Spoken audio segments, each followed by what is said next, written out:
Good YouTube, Quinn Wade coming to y'all with another overtime game. This time is the Los Angeles Clippers beating the Dallas Mavericks in double overtime, 133 to 127. The Mavericks are 3-10 and 2-7 at home, and the Clippers are 4-8 and 1-3 on the road. The Clippers won the first quarter 34 to 31. In the second quarter, 28 to 24. It was tied 31 to 31 in the third quarter, and then the Mavericks ended up going 28 to 21 over the Clippers in the fourth quarter, and that was able to force overtime.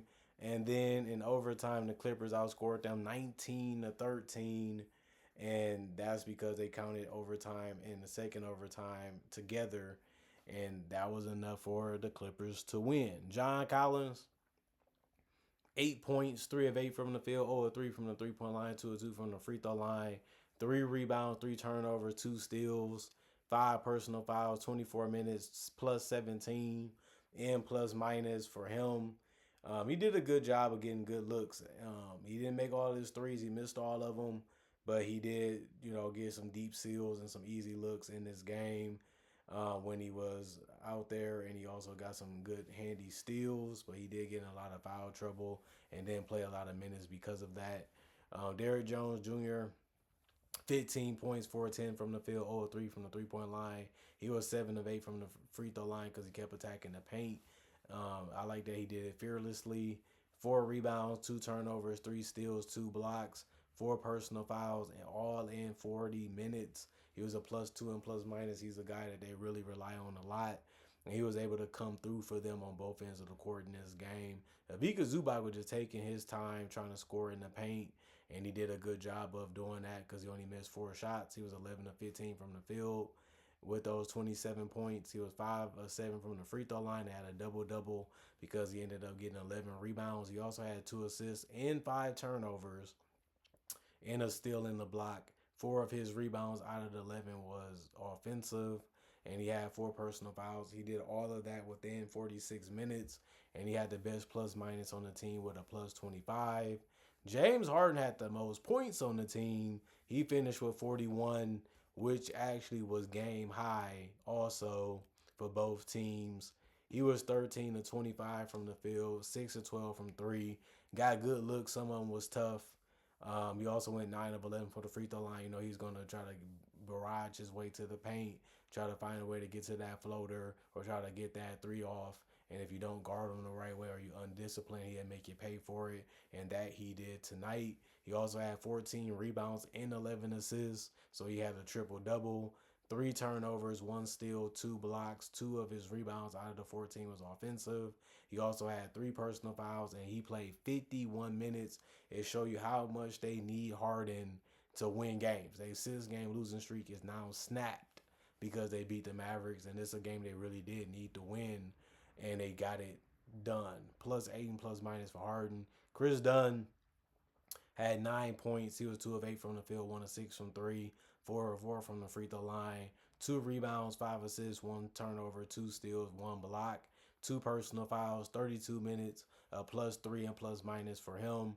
This is a great game from, a stand where he can put up a lot of different numbers and made all his free throws. He didn't shoot the ball great from three or from the field, but he was able to impact the game in different ways. And this one, besides scoring, Nicholas Batum, 7 points, 2 of 6 from the field, 1 of 5 from three, 2 of 2 from the free throw line. He had 2 rebounds, 1 turnover, 3 steals.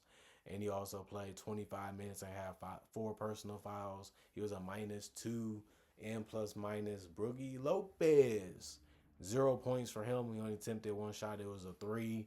He did get 3 rebounds. None of them was offensive. He played only 10 minutes, and he got a personal foul too. He was a -13 and plus minus. And the guy that had the biggest performance off the bench, Bogdanovich, 21 points for him. He had a lot of threes that were just open. He just had to put it in the basket, and he did. He went 5 of 8 from three and 8 of 14 from the field. He had 3 rebounds, 3 assists, 1 turnover, 4 steals, 4 personal fouls. He played 37 minutes and was a +7 and plus minus.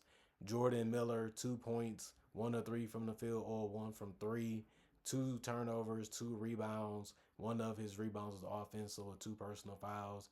11 minutes, he was a minus 11 and plus minus. And Kobe Sanders, 3 points, 1 of 5 from the field, 0 of 3 from the 3 point line, 1 of 2 from the free throw line, 1 assist, 1 rebound, 2 turnovers, 3 personal fouls, 14 minutes, and a minus 6 and plus minus for him. There was 45 of 95, 47% from the field, 13 of 42, 31% of three, 30 of 36, 83% from the free throw line. They had 45 rebounds, 22 assists, 20 turnovers, 16 steals, 6 blocks. 7 of their rebounds was offensive, and they had 32 personal fouls, which is way too many, but it kept the Mavericks in the game. But Daniel Gafford did too with his rebounding. He had 8 total, 10 points, 4 of 7 from the field, all strong finishes around the rim. 2 of 2 from the free throw line, 1 assist, 3 turnovers, 1 steal, and he also had 3 blocks and 5 personal fouls. 27 minutes for him, -1 and plus minus. Najee Marshall was relied on to score the basketball a lot for this team, and he did. 28 points, 8 of 19 from the field, 3 of 5 from three, 9 of 10 from the free throw line, 8 rebounds, 2 assists, 1 steal. 2 of his rebounds was offensive, 4 personal fouls, 47 minutes, -1 and plus minus. Cooper Flag, 16 points, 8 of 13 from the field, 0 of 3 from the 3 point line, 0 of 1 from the free throw line, 5 rebounds, 4 turnovers, 1 steal.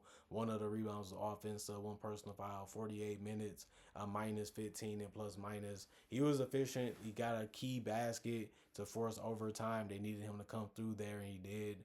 The playmaking wasn't really there for him in this game, but I like the fact that he was efficient. He made some good shots, and he trusted his handle to get him to where he needed to get or create separation and get a shot that he was comfortable being able to make and take. But the threes just didn't fall for him, and then he didn't get to the free throw line a lot either. And the one that he did take, he did miss. Brandon Williams, 7 points, 2 of 9 from the field, 0 of 5 from three, 3 of 4 from the free throw line, 2 rebounds, 5 assists, 2 steals, 1 personal foul in 18 minutes. He was a -27 and plus minus.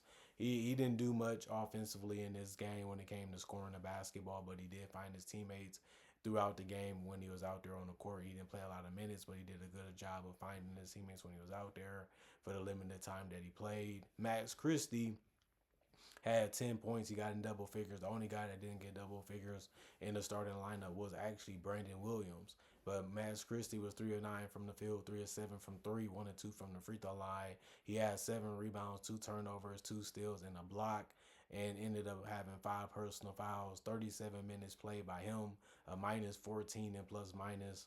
And I think that he had a good game. The rebounds really helped this team stay in the game, and his defense was good too on the perimeter. D'Angelo Russell, 28 points for him, 11 of 24 from the field, 0 of 6 from three, 6 of 9 from the free throw line, 6 rebounds, 5 assists, 7 turnovers, 2 steals, 3 personal fouls, and a 39 minutes all played for him. And he was a +24 and plus minus, which was the highest on the team. He had some big floaters to keep them in the game to be able to have a chance to tie it, to be able to go in overtime to possibly win the game. But it ended up not working out, and the turnovers didn't help that much either. Caleb Martin, 2 points, all 1 from the field, 2 of 2 from the free throw line, 4 rebounds, 3 assists, 2 turnovers. Three rebounds was offensive out of the four. 4 personal fouls, 18 minutes. Derek Lively is back healthy, and he only played 17 minutes though. He did have 4 points, 1 of 3 from the field, 2 of 2 from the free throw line. He did also get 5 rebounds, and he also had 1 turnover, 1 steal, and a block, showing that he can still be good defensively, even if he's a little rusty. 1 of his rebounds was offensive. And Musa, 9 points for him, 3 of 3 from the field, did strong finishes around the rim. He also went 3 of 5 from the free throw line. He had 3 rebounds, 1 turnover, 1 steal, 2 blocks. 1 of his rebounds was offensive with 2 personal fouls. 11 minutes for him, a +4 and plus minus. Klay Thompson, 13 points, got in double figures in scoring off the bench because he went 4 of 11 from the field, 4 of 10 from three. You will take that because he hasn't really been giving you much. But this game was different. But the problem was they still lost it. 1 of 1 from the free throw line, 2 rebounds, 2 assists, 2 turnovers. He did end up having no personal fouls either. That was great. and he played 28 minutes. He was a plus 16 and plus minus. As a team, though, 44 of 99, 44% from the field, 10 to 36, 28% from three, 29 to 38, 76% from the free throw line, 50 rebounds. They won that one by 5. They had 18 assists. They lost that by 4. And then 22 turnovers. They ended up having 2 more than the Clippers. And then they ended up having 11 steals. They lost that one by 5. They had 1 more block because they had 7 compared to the Clippers. And then they ended up having 25 personal fouls, which was less than the Clippers. But the Clippers don't really care because they won the game. They came here to do that. Took them an awfully mighty long time. Forever is a mighty long time to be exact. And they didn't care because they was waiting to get that win because they trying to turn around their season before it's too late. And the Mavericks was trying to do the same thing. So it made sense for them to clash and try to fight for a win. Both teams really wanted it. Both teams really was going at it. And the Clippers was a team that was able to get it done and get the win. So you got to be happy if you're a Clipper fan that they got this one. And now we're going to see what happens in the next games for both of these teams and what happens to them in the future. But it was an interesting, fun, competitive game. Can't get mad if it went into double overtime because at least it was entertaining. And overtime and double overtime and in the fourth quarter, man, they both was going at it, bucket for bucket, basket for basket, and it got to a point where they was even getting contact. They falling on the floor, they're getting pushed, they getting blocked, and all this stuff. No team really wanted to give up a basket, so they was really doing whatever they can within the rules to make things hard and make things tough for each other because they really wanted the W. Other than that, they gave. I'm happy I watched it. I'm happy I was able to see it because it was a really competitive, fun game. But comment, like, subscribe, share, hit the notification bell to get the analysis when it first come out. I also do conversation videos just like this, but about various different other NBA and basketball topics. I also do breakdowns of real footage of legends, current legends, rookies, and other future stars. I also do mock draft and draft coverage too. So if you love that type of stuff and you really love basketball, I already got over 4,000 plus videos already on my channel that you can check out right now.